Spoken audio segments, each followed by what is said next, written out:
कावेरी नदी के पानी पर चला आ रहा 140 साल पुराना विवाद अब एक बार फिर भड़क उठा है और तमिलनाडु और कर्नाटक एक बार फिर आमने सामने भी आ गए हैं। इस बीच तिरुचिरापल्ली में तमिलनाडु के किसानों के एक समूह ने अपने मुंह में मरे हुए चूहे रखकर कर्नाटक सरकार के खिलाफ विरोध प्रदर्शन किया और कर्नाटक से राज्य के लिए कावेरी का पानी छोड़ने की मांग की है। तो वहीं 26 सितंबर को ही कर्नाटक की राजधानी बेंगलुरु में किसानों और दूसरे कई संगठनों ने मिलकर बंद का ऐलान किया है। लेकिन क्यों है कावेरी के पानी को लेकर दो राज्यों में विवाद, जिसके चलते किसानों को इस हद तक जाना पड़ रहा है। कर्नाटक और तमिलनाडु के बीच कावेरी नदी के पानी को लेकर दशकों से विवाद बना हुआ है। कावेरी नदी के पानी को लेकर चल रही खींचतान के बीच तिरुचिरापल्ली में तमिलनाडु के किसानों ने 26 सितंबर को कर्नाटक सरकार के खिलाफ अनोखे अंदाज में विरोध प्रदर्शन किया। किसानों के एक ग्रुप ने अपने मुंह में मरा हुआ चूहा रखकर कर्नाटक सरकार के खिलाफ विरोध प्रदर्शन किया। इस दौरान किसानों ने कर्नाटक सरकार से तमिलनाडु के लिए कावेरी का पानी छोड़ने की मांग की है। लेकिन अब तमिलनाडु को पानी देने के विरोध में कर्नाटक के किसानों और दूसरे कई संगठनों ने मिलकर बंद का ऐलान किया। हिंसा की आशंका को देखते हुए शहर के चप्पे चप्पे पर भारी पुलिस बल तैनात किया गया है। स्कूल बंद रखने के आदेश जारी किए गए। एयरलाइंस ने भी एडवाइजरी जारी की है।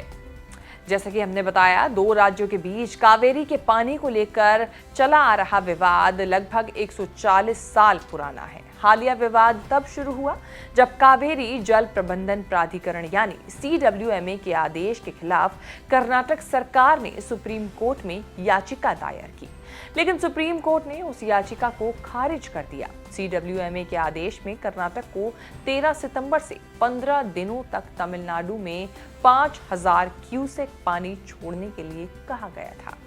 कर्नाटक सरकार का कहना है कि वह पानी छोड़ने की स्थिति में नहीं है, क्योंकि उनके राज्य में भी पानी की कमी है और खेतों में सिंचाई के लिए भी पानी की जरूरत होगी।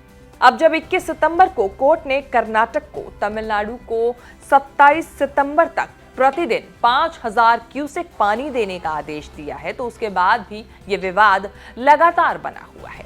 कावेरी नदी के पानी पर कर्नाटक वाले भी हक जताते हैं और तमिलनाडु वाले भी। विवाद बोझ की तरह कई पीढ़ियों पर लगातार ट्रांसफर होते होते यहां तक पहुंच गया है। दोनों राज्यों का जीवन और इमोशन कावेरी नदी से जुड़ा है। लेकिन अब दो राज्यों की इस लड़ाई में बड़ी दिक्कत कांग्रेस के लिए भी है, क्योंकि कर्नाटक में कांग्रेस की सरकार है और तमिलनाडु में कांग्रेस के समर्थन वाली DMK की सरकार। पॉलिटिकली दोनों राज्य एक दूसरे के करीब आ चुके हैं, लेकिन कावेरी नदी के पानी पर झगड़ा इन्हें अब दूर कर रहा है। वहीं तमिलनाडु में भी इमरजेंसी सिचुएशन है। CM स्टालिन सीधे कर्नाटक से लड़ने से बच रहे हैं। कावेरी के पानी को लेकर दोनों राज्यों के लोग बहुत सेंसिटिव हैं, इसीलिए राजनीति भी बहुत माप तोल कर होती है, क्योंकि ऐसा माना जाता है कि कावेरी से सिर्फ पानी नहीं निकला, बल्कि कर्नाटक का आधा वोट भी निकलता है। कर्नाटक की लोकसभा की 11 सीटों को प्रभावित करती है कावेरी नदी। कर्नाटक के कोडागु से निकलकर तमिलनाडु होती हुई कावेरी बंगाल की खाड़ी में मिलती है। कर्नाटक का 32,000 वर्ग किलोमीटर और तमिलनाडु का 44,000 वर्ग किलोमीटर एरिया कावेरी नदी में आता है। कावेरी नदी का पानी 4 राज्यों तमिलनाडु, केरल, कर्नाटक और पुडुचेरी में बंटता है। करीब 800 किलोमीटर लंबी कावेरी नदी का विवाद 140 साल पुराना है। कर्नाटक पर पानी देने का प्रेशर है। 1990 और 2007 में भी कावेरी वाटर डिस्प्यूट ट्रिब्यूनल ने पानी देने का ऑर्डर दिया था। 2018 में भी सुप्रीम कोर्ट ने बंटवारा करते हुए कर्नाटक को सालाना 404,000 मिलियन क्यूबिक फीट, तमिलनाडु को 285,000 मिलियन क्यूबिक फीट पानी देने का ऑर्डर किया था।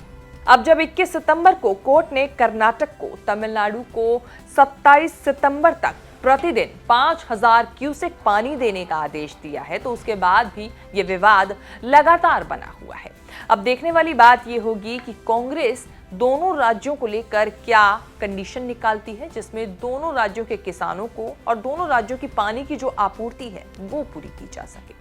आपको हमारी ये रिपोर्ट कैसी लगी, कमेंट करके जरूर बताएं। बाकी देश और विदेश से जुड़ी तमाम बड़ी खबरों के साथ अपडेट रहने के लिए आप देखते रहें न्यूज़ तक।